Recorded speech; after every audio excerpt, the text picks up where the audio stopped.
Siempre su nivel es excelente, así que nos va a hacer una revisión sobre los aspectos más importantes de hemodiálisis. Así que, Almudena, cuando quieras. Pues muchas gracias y gracias a la organización por invitarme a estar hoy aquí, que la verdad es que he disfrutado un montón de todas las ponencias y bueno, pues es un gusto ver a tantos compañeros, actualizarnos a todos y yo creo que ese es un poco el objetivo cuando en el día a día estamos muy focalizados a lo mejor en un solo aspecto. Y bueno, pues me toca a mí ahora con las diálisis y los he intentado separar un poco en las distintas partes de la diálisis y las novedades que ha podido haber en este último año. Comenzamos con los dializadores, que yo creo que todos pensamos que es como la parte fundamental de la terapia y, sobre todo, cuántas novedades han aparecido en los últimos años y yo creo que van a seguir habiendo novedades para mejorar la técnica, con ello mejoraremos la eficacia y con ello a largo plazo pues seguramente encontraremos también beneficios clínicos. El primer trabajo que quería mostrar de los dializadores es el estudio SOLFA, realizado por Marta Puerta. Es un estudio multicéntrico realizado en el Infanta Leonor, aunque han participado también otros hospitales, y es un estudio muy interesante en el cual se intenta analizar la capacidad, el impacto que tiene la trombogenicidad en las fibras de diálisis del triacetato de celulosa asimétrico comparado con membranas sintéticas. Para ello utilizan a los mismos pacientes, se les randomiza y se les realizan 6 sesiones consecutivas de diálisis con un filtro o con otro, luego se cambian y se intenta ir disminuyendo la dosis de heparina a lo largo de las 6 sesiones, intentando en la última eliminar toda la heparina. Y se ve que cuando los pacientes están con triacetato de celulosa, el porcentaje de pacientes que se pueden llegar a dializar sin nada de heparina es muy superior, como vemos aquí, que es un 60% comparado al grupo de pacientes cuando están con membranas sintéticas. Pero más allá del aspecto que podemos evaluar nosotros, yo creo que lo más interesante del trabajo es ver qué es lo que le pasa al dializador con los estudios de Microtac, en el cual vemos cómo el triacetato de celulosa de la primera a la última sesión de diálisis se mantiene las fibras prácticamente intactas y probablemente casi óptimamente funcionales, mientras que con las membranas sintéticas, con distintos tipos de membranas sintéticas, no sé si se aprecia bien de lejos, se ve cómo la eficacia, el número de fibras que puedan utilizarse disminuye mucho. Por tanto, yo creo que lo más importante de este trabajo es considerar el triacetato de celulosa asimétrico una alternativa muy buena cuando los pacientes no pueden recibir terapia, no pueden recibir heparina por circunstancias agudas o crónicas, y, sobre todo, poder mantener terapias convectivas de alto nivel, como es hemodiafiltración online con alto volumen convectivo, cuando todos sabemos también, porque lo hemos tenido que sufrir, que pacientes a los que no les podemos poner heparina, pues cuesta mucho llevar a cabo la técnica. Entonces, yo creo que este probablemente sea uno de los trabajos más importantes de este año. Si hablamos de dializadores, tenemos que citar siempre a Maduel, porque tiene la capacidad de poder evaluar pronto, rápido y muy bien todas las novedades que van llegando a diálisis y luego además lo cuenta de una manera muy sencilla. Entonces, en este trabajo compara la eficacia de la nueva Elixona, que es el nuevo dializador, el dializador coral, en el cual, con respecto a la Elixona antigua, lo que intenta es mantener una mejor estabilidad y una mejor biocompatibilidad en la capa interna para mantener una capa hidrofílica mucho mayor, una hidrofilicidad mayor y mantenida más en el tiempo, y con ello, en un principio, el objetivo es disminuir el riesgo de reacciones adversas y luego mantener y optimizar la eficacia.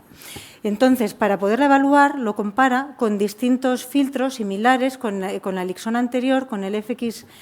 Cordiax, con distintos tamaños, ¿no? Y con ello, lo primero que vemos es que es muy agradable ver cómo el volumen convectivo que consigue con todos los filtros es superior a los 30 litros y que posteriormente, cuando analiza la eficacia de todos estos filtros, en realidad tampoco encuentra unas diferencias muy llamativas. Prácticamente se mantienen similar. como vemos aquí. Pero vemos, por ejemplo, que con beta-2 microglobulina los porcentajes de reducción mínimos que consigue son del 84%, o sea que todos los filtros que está utilizando son de muy alta eficacia. Y si aumentamos luego el tamaño de las moléculas que analiza, pues vemos también que todos los porcentajes que consigue son muy altos y muy eficientes. Por tanto, en la nueva generación de Elixona no consigue una superioridad, al menos en cuanto a eficacia. Los valores añadidos de mantener la estabilidad en la capa interna de la membrana probablemente lo veamos con el uso y con el tiempo, y si eso influye en aspectos clínicos del paciente, que probablemente sí, también lo vamos a ver, pero al menos en un primer paso lo que sí que vemos es que mantiene una eficacia al menos similar a los previos. Y con respecto a estos nuevos dializadores que están apareciendo, que intentan mantener y mejorar la estabilidad y que sean hidrofílicos en la capa interna, nosotros tuvimos la oportunidad de analizar el nuevo dializador Toray, que, bueno, de una manera parecida también intenta mantener esa estabilidad, y también lo comparamos en hemodiafiltración online con un filtro de alta eficacia como es el FX1000. En vez de hacer un corte transversal, lo que hicimos fue hacer un estudio de seguimiento, y además nos pareció interesante, como teníamos la oportunidad con los monitores, analizar el relleno plasmático en un intento de intentar ver si la mejora del filtro hacía que la estabilidad del paciente pudiéramos traducirlo también en una mejora de la estabilidad hemodinámica. La verdad es que al acabar el estudio lo que vimos fue que los resultados fueron equivalentes en cuanto a eficacia, con los porcentajes de reducción de todas las moléculas, en cuanto a inflamación, con los niveles de interleuquinas, que fueron todos similares, y no vimos tampoco diferencias en la estabilidad hemodinámica. O sea que, por el momento, en un corte transversal y un pequeño seguimiento de un mes con cada uno de los filtros, no vimos grandes diferencias. Pero como es un dializador que es antitrombogénico, que disminuye la adhesión y la agregación plaquetaria en el filtro, lo que sí vimos de forma secundaria fue que el estado del dializador quedaba más limpio cuando utilizábamos Toray frente a cuando utilizábamos FX1000. Como no era tampoco nuestro objetivo disminuir la dosis de heparina, porque queríamos comparar bien la eficacia con los filtros, pues no vimos si a largo plazo podemos disminuir la dosis de heparina. Pero nuestra primera impresión fue que muy probablemente con el tiempo o con estudios posteriores pues sí que se pueda disminuir. Así que, bueno, igual dentro de 2 años tenemos respuesta a esa pregunta. Y bueno, quería traer también otro trabajo del doctor Maduel, en el cual, frente a toda la online, cómo se ha desarrollado, como vamos a ver luego también, una online de alta eficacia, y por otro lado, cómo se han ido desarrollando las membranas de mediano punto de corte, van apareciendo, sobre todo en Japón, nuevos filtros que van cambiando se va cambiando el diseño de la ingeniería, de tal forma que se intenta aumentar el tamaño del poro y se intenta también aumentar la permeabilidad, haciéndolo en capas, en 3 tipos de capas, para facilitar la difusión y la permeabilidad difusiva. Entonces van surgiendo nuevos dializadores de estas características, y uno de ellos es el dializador que se llama FDY, PEPA, que está aquí, y que es para diálisis de alto flujo, en principio, y lo que hace Maduel es compararlo con un muy buen dializador para diálisis de alto flujo, como es el FX80 Cordiax, y lo compara con online. Y vemos cómo las diferencias son muy grandes, tanto en las moléculas por separado, pero luego lo podemos ver también en el análisis de todas las moléculas. Vemos cómo con diálisis de alto flujo los porcentajes de reducción son muy disminuidos, y lo que se consigue en diálisis, no en hemodiafiltración, con este nuevo filtro, pues se asemeja mucho más a lo que conseguimos con cualquier otro dializador en hemodiafiltración online de al menos 30 litros de transporte convectivo, que lo que vamos a conseguir con alto flujo. Entonces, yo creo que a estas alturas ya tenemos que abandonar, en la medida de lo posible, y si podemos del todo mejor, la diálisis de alto flujo, y si queremos apostar por la eficacia, mantenernos en online, y si no es online, pues filtros de mediano punto de corte, porque las ventajas que tienen sobre la depuración son muy, muy grandes y muy positivos. Eso yo creo que con respecto a los dializadores, así un poco tocando todas las terapias. Si nos vamos a las soluciones de diálisis, pues he traído un poco un popurrí. La primera es este trabajo que me ha parecido muy interesante, que da una pequeña pincelada sobre la diálisis verde, la Green Nephrology, en la cual pues estamos todos un poco concienciados cada vez más de que tenemos que intentar optimizar los recursos para ser más eficientes y más comprometidos con el medio ambiente. Entonces, una de las opciones que planteamos es disminuir el flujo de líquido de diálisis, y en este trabajo pues intentan bajar de un flujo de líquido de 500, que ya es un poco justo, lo intentan bajar a 300 e intentan ver si hay alguna repercusión. Pues con respecto a la dosis de diálisis no hay ninguna diferencia cuando ponen a los pacientes, cuando bajan el flujo de 500 a 300, y sí que hay una pequeña diferencia con la hiperpotasemia. Entonces, bueno, pues al final plantean que puede ser una alternativa válida, no para todos los pacientes. Para los pacientes que tengan hiperpotasemia probablemente no sea una buena alternativa, pero para muchos otros pacientes, individualizando, pues probablemente por ahí sea una buena opción. Y este trabajo hace referencia a la concentración de sodio del líquido de diálisis, que siempre ha estado tan controvertido, pero yo creo que la controversia era un poco más si manteníamos a los pacientes con un sodio de 14, de 140, de 138, 137, viendo un poco las ventajas y los inconvenientes de modificar en esos márgenes la concentración de sodio. Sin embargo, en este trabajo van un paso más allá y hacen un estudio randomizado en el cual a un grupo de pacientes los dejan con una concentración de sodio de 138 y al otro lo bajan hasta 135 e intentan ver si hay complicaciones de bajar tanto el sodio, como puede ser hipotensiones intradiálisis, efectos secundarios como cefalea, inestabilidad, síndrome de desequilibrio, y luego si tenemos también beneficios como puede ser el control de la tensión arterial.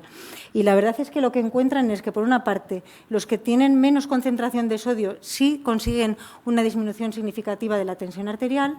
sí tienen menos ganancia de peso porque se les hace menos balance difusivo de sodio,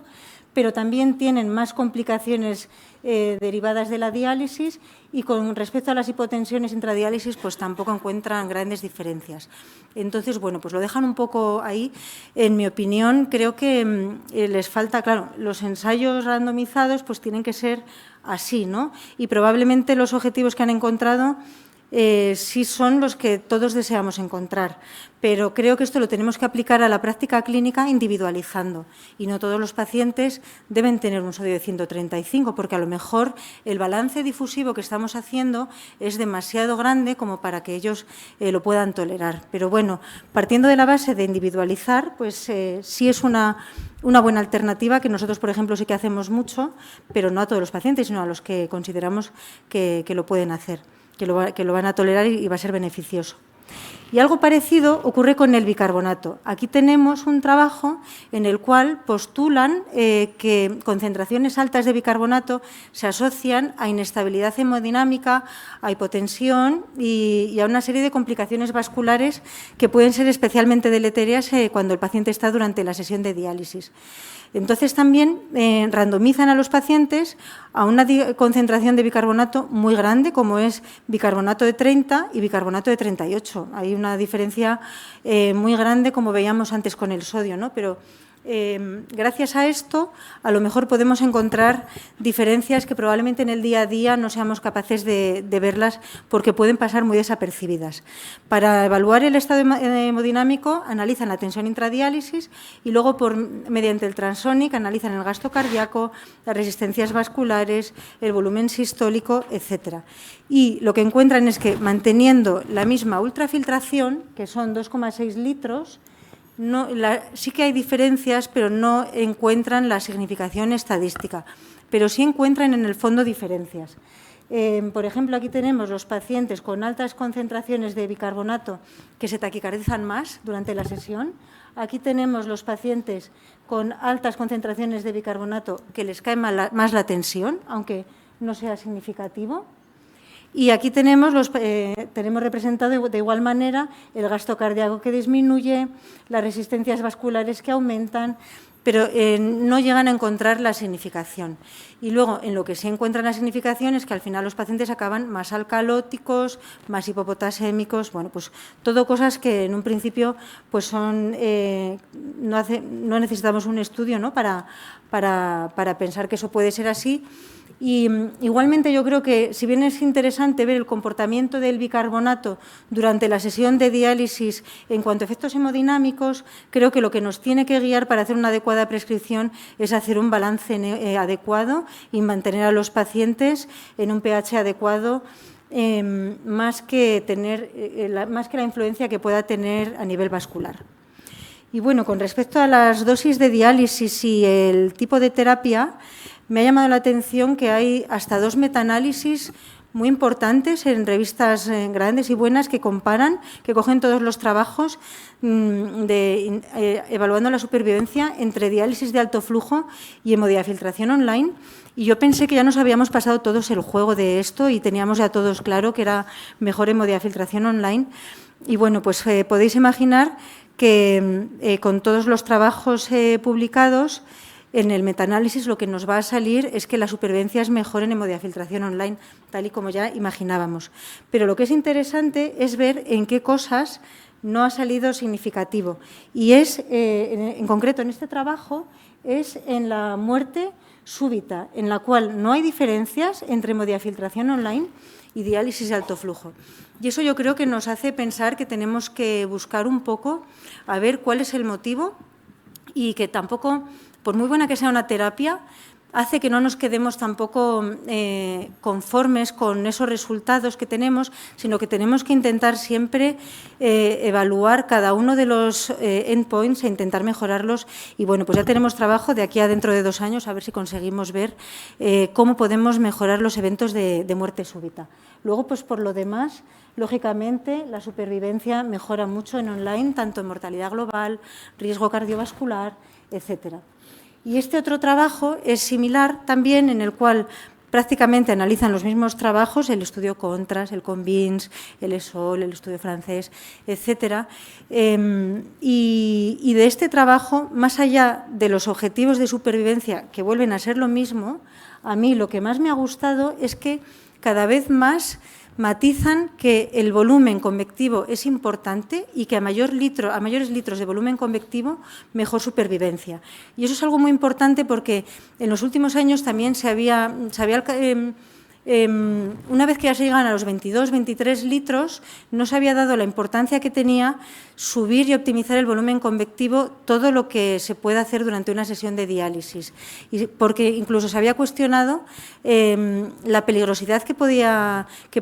tener realizar una sesión de diálisis y alcanzar un volumen convectivo de 36 litros, 38 litros, 40 litros. Pero ya hemos visto en el trabajo que hemos analizado antes de Maduel con respecto a los dializadores, que con todos los filtros conseguía superar la barrera de los 30 litros. Y aquí vemos cómo,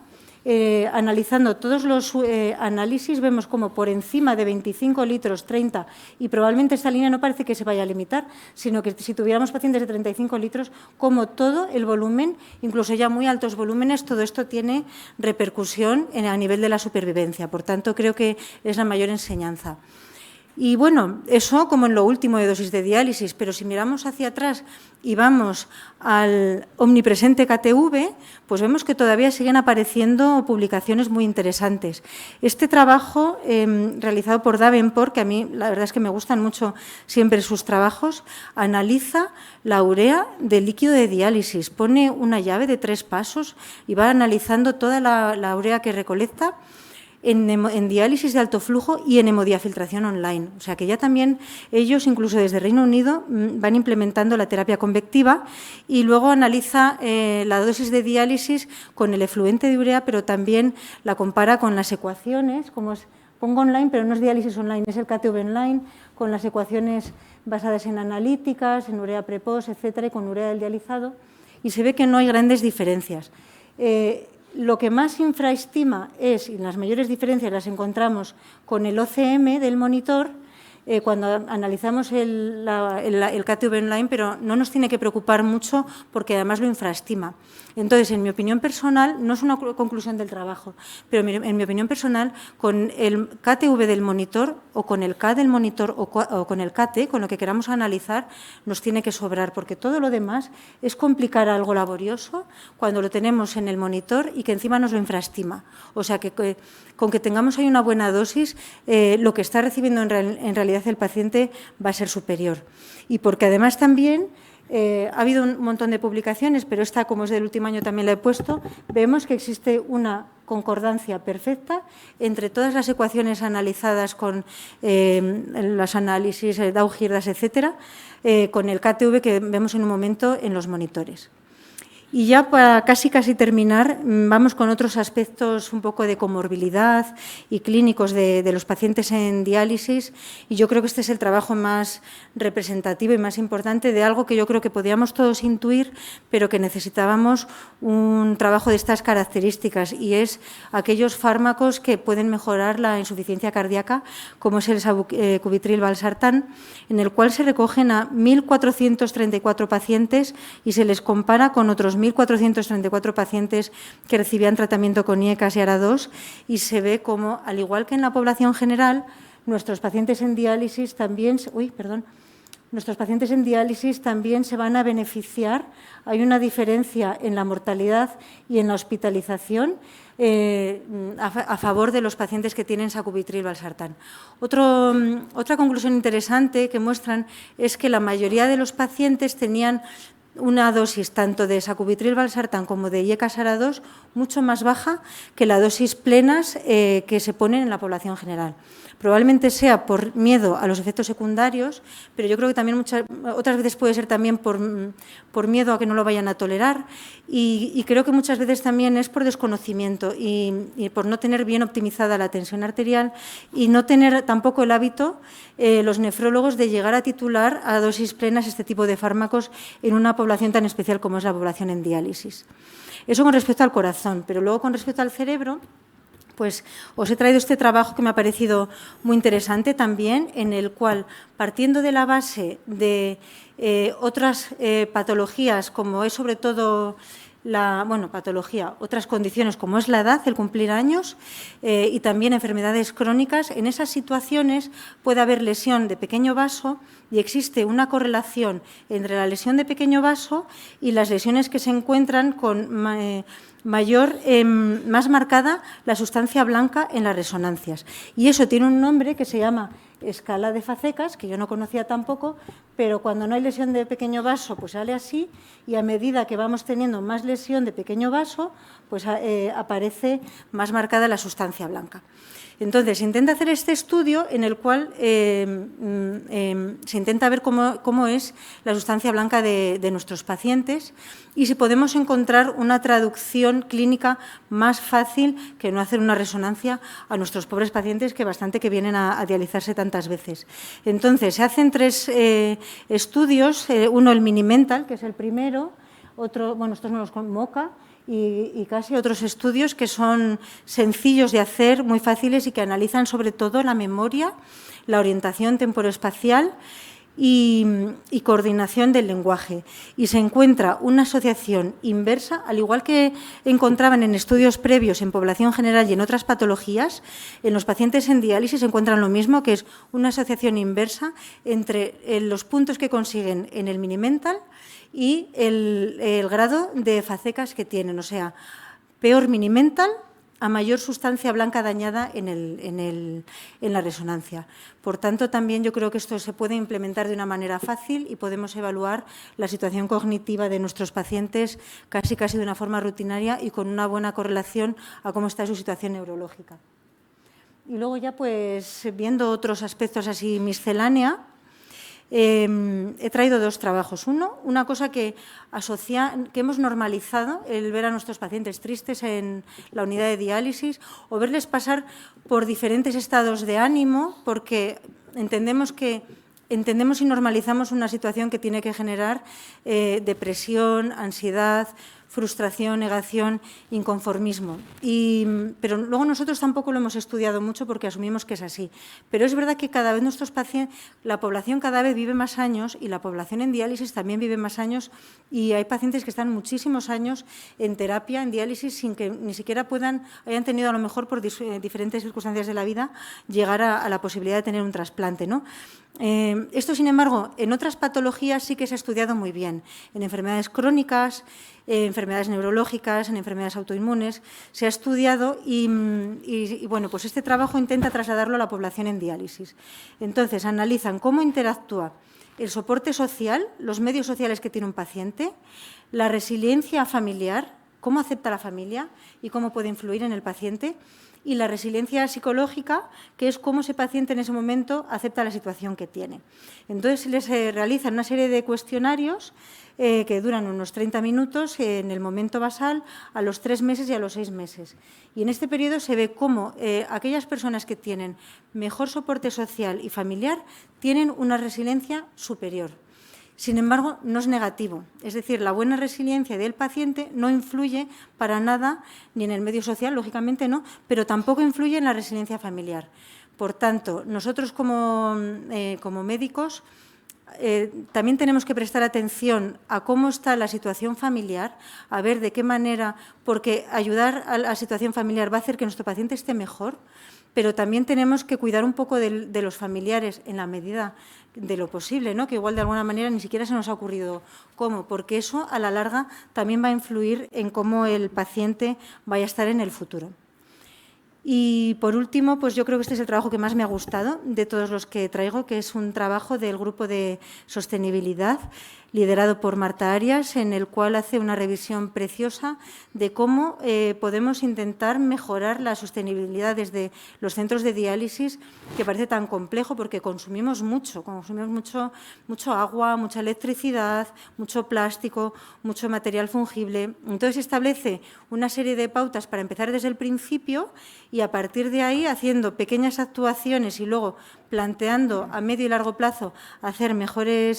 otra serie de acciones estratégicas, pues como puede ser implementar paneles solares, suelo radiante, bueno, pues un montón de cosas que argumenta cómo nosotros también podemos contribuir a mejorar la sostenibilidad desde las unidades de diálisis. Y nada, ya para terminar, recordar que han aparecido nuevas generaciones de filtros, tanto para HDF como para MCO, con propiedades añadidas que tenemos que seguir analizando y explorando. En hemodiafiltración online, a más litros de volumen convectivo, mejor supervivencia. Es importante la individualización del líquido de diálisis. Sacubitril/valsartán se postula como primera línea de tratamiento también en diálisis para pacientes con insuficiencia cardíaca FEBI deprimida. Es importante profundizar en la resiliencia emocional del paciente y también en la familiar, y también es importante desarrollar estrategias de sostenibilidad en las unidades.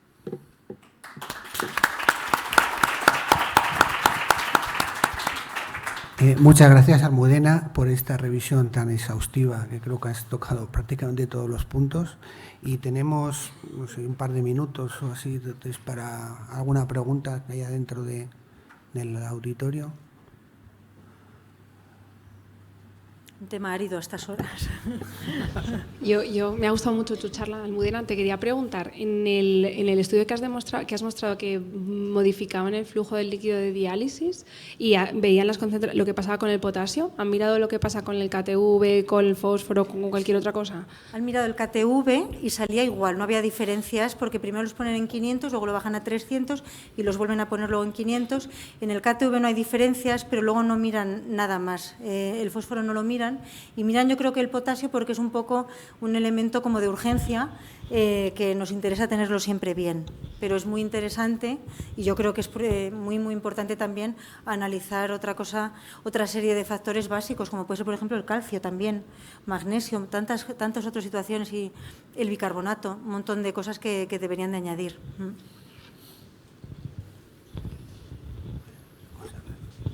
¿Alguna pregunta más, José? Hola, Almudena. Bueno, excelente revisión y actualización. ¿Cómo se